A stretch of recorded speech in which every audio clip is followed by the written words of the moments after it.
Basically, gagawin mong paborito yung sarili mo. Kumbaga sa lahat, sa buong mundo, ang pinaka-paborito mong tao yung sarili mo.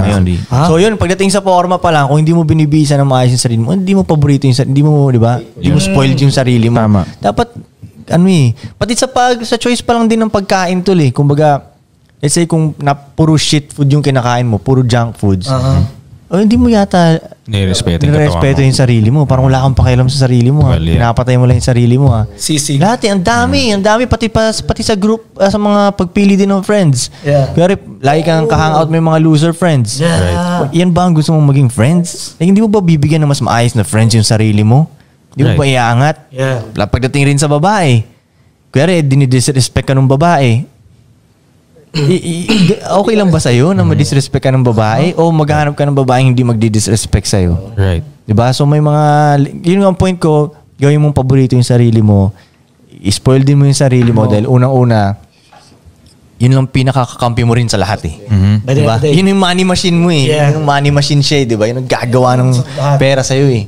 Ako ginagawa ko, tinitignan ko yung mga taong sa tingin kong karespe-respeto. Paano ko malalaman? Marami rin dumirespeto sa kanya. Okay. Tapos inaaral ko ngayon paano siya magsalita, paano siya manamit, paano siya kumausap ng mga tao. Usually politicians nga. Diba sila? So yun, usually pag mga matataas na figures, yun, inaaral ko yung vibe nila, paano sila magsalita. How they talk. Yun talaga paano magsalita. Usually after na nung looks, pag na-okay mo na yung looks. Kasi pag hindi okay yung looks department, kahit anong galing mo magsalita. Halimbawa, nakapampulubi ka, tapos nagaganyan-ganyan. Makikinig sa'yo. Hindi yan nila seryosohin, di ba? So kailangan combo talaga eh. Maayos yung looks mo, tapos the way you speak. So, yun. Para mas tataas yung respeto sa'yo ng mga tao. Kailangan marunong ka rin magbigay ng respect. Hindi naman pwedeng respeto lang din sa sarili mo. When you show people respect, nahihiya silang bastusin ka, napansin ko eh. Diba? Pag pinakitaan mo siya ng respeto, halimbawa, tinawag mo siyang sir, parang mahihiya siyang hindi ka rin tawaging sir eh. So, how you view the world or how you treat the world, babalik din talaga siya sa'yo eh. Diba? So kung nire-respeto mo yung mula gasoline boy hanggang pinakamataas na kakilala mo, same treatment ka sa kanila kasi full of respect. Ganun din sila lahat sa'yo, basically. Parang ganun yung pakiramdam ko eh. Like, hindi ko inaayon yung respeto ko masyado sa estado ng tao. Parang ganun. Tama. Tsaka kailangan mo rin siguro ng confidence sa sarili mo. Exactly. Kasi kunyari, halimbawa, ito ka-level mo naman siya ng estado sa buhay. Pero yung confidence mo mas mababa sa kanya. Parang doon hindi ka nire-respect. Parang siyang tol eh. Ewan ko by nature tol. Kung wala kang confidence tol, automatic hindi ka nire-respect ng ibang tao. By nature siya eh. Parang yun nga explanation ko yung tol eh. Pag yung aso dumaan sa isang street na punong-puno ng aso. Tapos yung asong yun, dumaan siya na natatakot siya, kinakabahan siya. Lalo siyang ginugulpi ng ibang aso. Bubulihin siya. Pero pag dumaan siya na taas noo doon, hindi siya nangungupal naman, like confident lang siyang ganun, hindi siya pinapakailaman ng mga aso. Or tataho lang pero hindi talaga sumusugod. Pero ko yung nagtanong na yan is yung paano nga re-respetuhin. Kung binubuli naman siya sa lugar niya, sa mga friends niya, masasabi ko dyan, yung friends na hindi yan para sa'yo. Huwag mong ipilit siya, huwag ka na maipagtropahan dyan.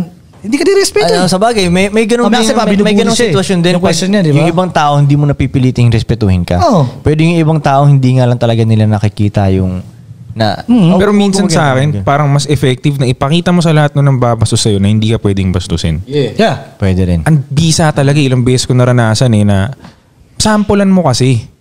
Sampulan mo kasi na hindi ka pwedeng bastusin. Pag di ka pwedeng nakawan, di ka pwedeng ganitohin, di ka pwedeng ganyan. Pag nasampulan mo sila, makita mo yung bad side mo, no? Tapos naman usually like, mas tataas na yung respect nila sa'yo kahit papano. Diba? So paano ang ways mo para ipakitang like, sinasakal ni Frank. ako, nagpa-fire ako on the spot pag may, like yun. May about pa rin ako mga ginawa. About hindi employees? Well, so far, hindi ko pa naman na-experience na mabastos. So, hindi ko pa alam kung, Hindi kahit hindi ba nabastos, para yung sa tingin mo lang disrespectful siya, gano'n. O hindi niya, kaya hindi niya nire-respect yung time mo, hindi nire-respect yung ano mo. Ako, diretso ako pag gano'n.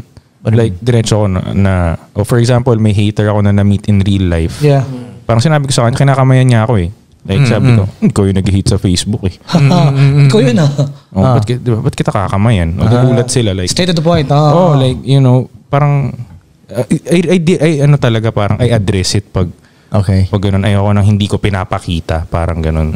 Para at least alam nila, may boundaries din kung ganyan kang tao, hindi pwedeng pakisamahan ka ng maayos ng mga tao. Para sa akin, learning din yun sa'yo eh. Parang ganun ko siya tignan na. Parte ako ngayon ng learning mo.